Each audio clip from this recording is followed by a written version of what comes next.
వ్యాప్తంగా ఈ కార్యక్రమం కొనసాగుతాం.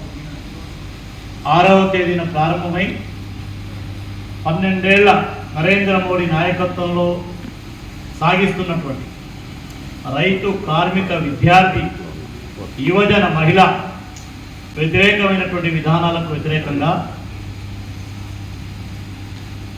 ప్రజలని, దేశాన్ని తిరోగమనలోకి తీస్తున్న ఈ పాలనలో మార్పు కావాలి.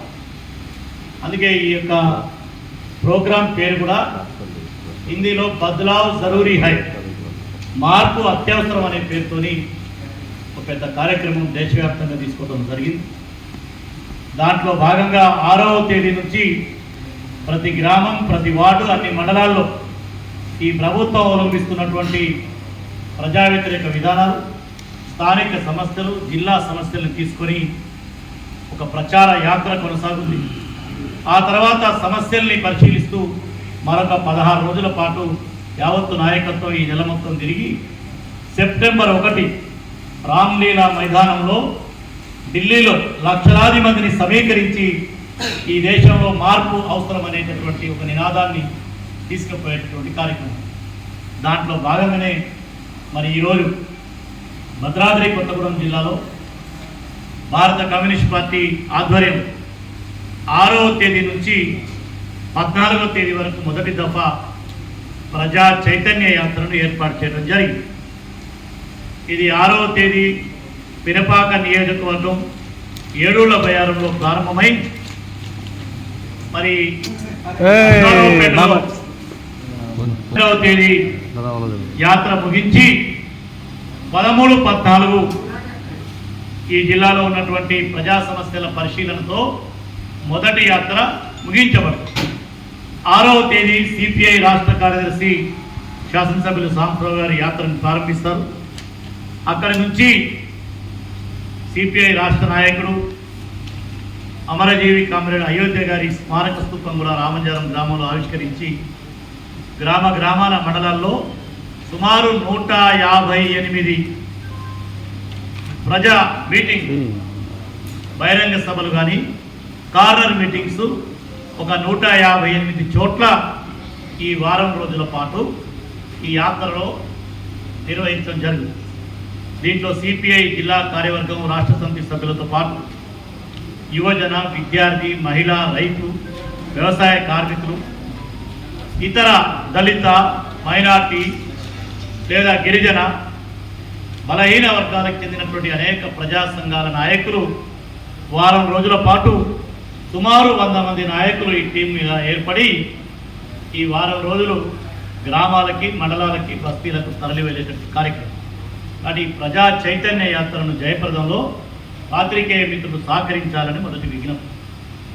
దీని డిమాండ్స్ ఏంటి? ఒకటి, ప్రధానంగా కేంద్రంలో మరి ఇవాళ 12 ఏళ్లుగా పరిపాలిస్తున్న నరేంద్ర మోడీ ప్రభుత్వం వికసిత్ భారత్ అని ప్రచారం చేస్తాం. కానీ ఏ రంగంలో మనం గణాంకాలను చూసినా వికసిత్ లేదు. తిరోగమన భారత్గా ఈ దేశాన్ని వెనక్కి తీసుకెళ్తున్నటువంటి విధానాలకు వ్యతిరేకంగా పోరాటం. మొదటిది, ఏదైతే వాళ్ళు హామీ ఇచ్చారో మేము అధికారంలోకి వచ్చిన వెంటనే ధరలను నియంత్రణ చేస్తూ ఉన్నాం. ఇవాళ నిత్యావసర వస్తువుల ధరలు, పెట్రోలియం ఉత్పత్తుల ధరలు ఆకాశాన్ని నడుస్తూ ఉన్నాయి. దాన్ని నియంత్రించేటటువంటి ఎలాంటి చర్యలు ఈ ప్రభుత్వం తీసుకోలేదు. కానీ ధరలను తగ్గించాలి. 2 కోట్ల సంవత్సరానికి కొత్త ఉద్యోగాలను ఇస్తామన్నటువంటి హామీ నీటి మూటగా మారిపోయి ఇవాళ కోటాను కోట్ల మంది తమ ఉపాధి కోల్పోయి అనేక పరిశ్రమలు బంద్ అయినటువంటి రెండో అంశం తీసుకొచ్చి. 3వది, నల్లధనాన్ని తీసుకొచ్చి ఈ దేశంలో ఉన్న ప్రతి ఒక్కరి అకౌంట్లో వేస్తామన్న మాట అది మరింత ఆ మాటకే పరిమితం అయిపోయింది. ఆ సమస్య పరిష్కారం కాలేదు. మరి రైతాంగం కనీసమైనటువంటి మద్దతు ధర కావాలి, ఎంఎస్పి మినిమం సపోర్ట్ ప్రైస్ కావాలని చెప్పి 2 ఏళ్లుగా పోరాడతాం. సుమారు 900 మంది రైతులు ఈ ఉద్యమంలో ప్రాణాలు కోల్పోయారు. కానీ ఇంతవరకు పార్లమెంట్లో కనీస మద్దతు ధరకి ఒక చట్టం రాలేదు. ఆ రైతు గిట్టుబాటు ధర అంశం. 4వది, మనం పోరాడి తెచ్చుకున్న 44 కార్మిక చట్టాలు 4 కోట్లుగా విభజించి ఇవాళ ఆదాని అంబానికి కార్మికుల హక్కులను తాకట్టు పెట్టారు. అంటే 44 కార్మిక చట్టాలని అమలు చేయాలి. నూతన కార్మికులకు అన్యాయం జరిగే విధానాన్ని వ్యతిరేకించారు. మూడవది మహిళల యొక్క సమస్య కానీ మహిళా రిజర్వేషన్ కానీ వాళ్ళపై జరుగుతున్న దాడులు అరికట్టాలి. నాలుగవది మీ అందరికీ తెలుసు, ఎన్ఈపిని తీసుకొచ్చారు, నూతన న్యూ ఎడ్యుకేషన్ పాలసీ. ఈ నూతన విద్యా విధానం ఏదైతే ఉందో ఇది భారతదేశంలో ఉన్నటువంటి సామాన్య మధ్యతరగతి ప్రజల్ని విద్య నుంచి దూరం చేసే విధానం. దాన్ని తీవ్రంగా వ్యతిరేకిస్తూ విద్యా వ్యవస్థని ప్రక్షాళన చేయాలి, విద్య అందరికి అందించాలి, యువతకి ఉపాధి అవకాశాలు కల్పించాలి.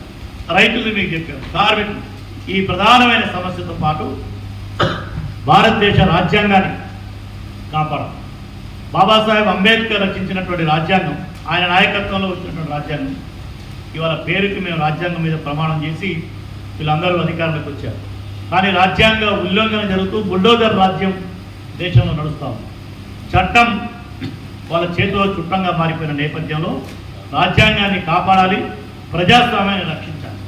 ఈ ప్రధానమైన డిమాండ్తోని దేశవ్యాప్తంగా ఈ యాత్ర సాగుతాం. మీరందరూ చూశారు, జెన్ జెడ్ నూతన విద్యార్థి యువతరం. మీ అందరూ తెలుసు, జెన్ జెడ్ అంటే 97 నుంచి 2012 మధ్యలో పుట్టినటువంటి వాళ్ళు, అంటే సుమారు 28-30 సంవత్సరాల వయసు ఉన్నటువంటి విద్యార్థులు, యువకులు. ఈ దేశంలో విభజన రాజకీయాలకు వ్యతిరేకంగా హిందువా, ముస్లిమా, క్రిస్టియనా, సిక్కా, జైనా కాదు, మేమందరం భారతీయులం. We are all Indians. భారతీయులంతా ఒకటే. మాకు కావాల్సింది మంచి శిక్ష, విద్య కావాలి, మాకు ఉపాధి కావాలి, మాకు ఉద్యోగం కావాలి, ఈ దేశ ప్రకృతి వనరులు అందరికీ చెందాలి, మా ఐక్యత కావాలని పెద్ద ఎత్తున ఢిల్లీలో పోరాటం చేశారు.